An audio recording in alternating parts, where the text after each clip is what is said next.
Is our obsession with self-love actually turning us into narcissists? On the surface, the idea sounds absurd.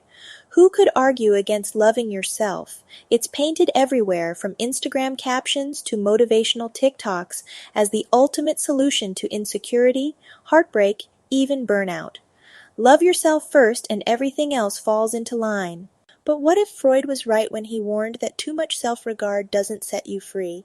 It traps you in the mirror. Today, we're not just talking about Freud's theory of narcissism, we're asking whether the culture of self-love we live in has tipped into something toxic. And by the end of this video, you might see that the mirror you're told to worship isn't as harmless as it seems. Sigmund Freud was obsessed with hidden motives, unconscious drives, and the way love for others often loops back to love for ourselves. In his 1914 essay on narcissism, he proposed that human beings are born with a kind of primal self-love, what he called primary narcissism. It's natural, even necessary. Infants must first invest energy, what he called libido, into themselves before they can direct it outward toward parents, friends, lovers, or society. That means self-love isn't bad. It's foundational. It helps us maintain self-esteem, cope with rejection, and heal from wounds. But Freud's warning comes in the second half. When this love turns inward too strongly, it can become pathological. He called this secondary narcissism, when someone withdraws from the world, pouring their emotional energy back into themselves until empathy and reality blur. In other words, narcissism wasn't simply vanity, it was a survival strategy gone wrong, a defense mechanism that became a prison. And if Freud were alive today, he might scroll through Instagram and wonder, have we built a culture that pushes everyone toward that prison? To answer that, let's fast forward from Freud's couch to your feed. At its birth, modern self-love culture felt revolutionary. For centuries, societies emphasized sacrifice, duty, and putting others first. Women, in particular, were told that selflessness defined their worth. So when self-love slogans appeared, "You are enough," "Choose yourself," "Love yourself first," it felt liberating. For many, it still does. But somewhere along the way, the message shifted. What began as empowerment turned into a feedback loop. Self-love wasn't just about quiet confidence, it became about external validation. Post a selfie, add the caption. Watch the likes pile up. The digital applause starts to feel like proof that your self-love is working. And that's the paradox. If loving yourself depends on public affirmation, are you really loving yourself? Or just curating yourself for others? Freud would call this a return of narcissism, the libido folding back in, but dressed in hashtags and affirmations. And that shift from inward healing to outward performance has darker consequences than most people realize. When did self-care turn into shopping halls and expensive retreats? Originally, self-care was radical. Civil rights activists in the 1960s spoke of caring for their own communities as an act of survival in a hostile world. Later, psychologists used the term to describe rest and healing practices for those experiencing trauma. But in the 2010s, brands smelled opportunity. Treat yourself became not just a motto but a marketing funnel.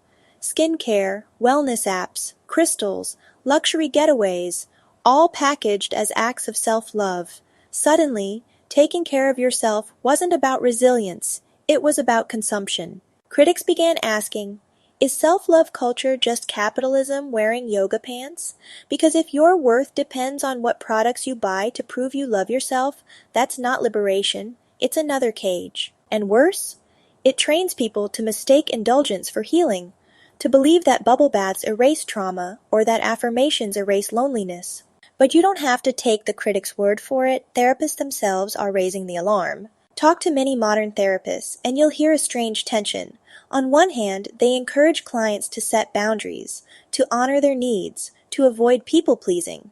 But they also warn, too much self-focus can backfire. When someone repeats, "I deserve better," until it becomes, "I deserve more than anyone else," the result isn't healing, it's entitlement. When self-love means ignoring all criticism because haters gonna hate, growth is blocked. When protecting your peace becomes ghosting everyone who challenges you, empathy collapses. Freud would say the ego has withdrawn its investment from the outside world and hoarded it inside. In today's language, therapists call it self-absorption masquerading as self-care. And the consequences are subtle but serious. People feel lonelier, less connected, more brittle when facing conflict. And if you think this is abstract, just look at how influencers embody the paradox. Scroll TikTok or Instagram, and you'll find influencers who build empires on positivity. Their posts sparkle with love yourself energy. But watch long enough, and a darker pattern emerges. Many of these figures are later caught in scandals mocking followers, hiding sponsorships, or even being exposed for toxic behavior behind the scenes. Suddenly, the self-love they preached looks less like empowerment and more like performance. The irony is striking.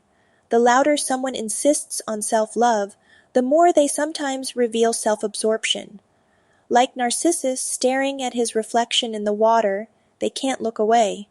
And when their audience finally does, the illusion cracks. This isn't to dismiss genuine advocates of healing.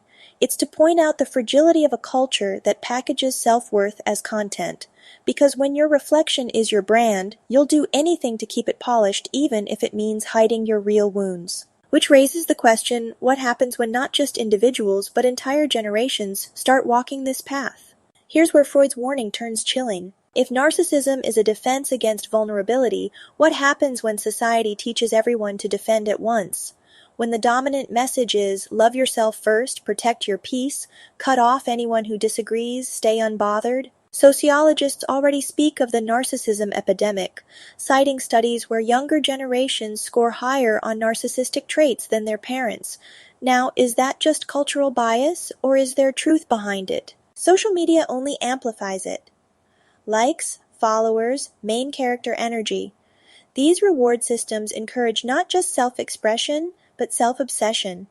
And when self-love slogans support it, it feels morally justified. After all, who can argue against loving yourself? But Freud would warn, when too much love loops inward, empathy for others shrinks. And without empathy, relationships fracture, communities weaken, loneliness spreads. In fact, the U.S. Surgeon General recently called loneliness an epidemic. Could it be that our obsession with self-love is feeding that epidemic one mirror at a time? But before this sounds hopeless, let's talk about ways out and why thinkers and writers like Gary Nguyen matter here. At this point, you might be wondering, is there any form of self-love that avoids the trap Freud described? The answer is yes, but it requires reflection deeper than hashtags and shopping carts. That's where voices like Gary Nguyen come in. She's a 29-year-old author currently living in Silicon Valley, but her story began in Vietnam, where she published her first book at just 17. Since then, she's written 13 books, novels, short stories, and personal essays that explore love, pain, healing, and the quiet strength of being human. Some of her works, like Just Hear Me Out and a luxury item called Me, are now available on Amazon. They're not quick-fix slogans. They're stories and reflections that meet you where you are, lonely, searching, confused, and help you untangle the difference between genuine healing and empty performance. If you're watching this video because you sense something hollow in the way self-love culture plays out online, these books are a powerful next step. They give you language, imagery, and lived wisdom for the journey of self-discovery. Not the kind that isolates you, but the kind that reconnects you with yourself, with others, and with meaning itself. Because that's the key, learning to love yourself without losing yourself. So let's circle back. Freud warned that self-love can be both foundation and downfall. Modern culture turned his warning into a slogan, forgetting the shadow side. And now we live in a world where self-love sells, but connection crumbles. Does that mean we abandon self-love? No.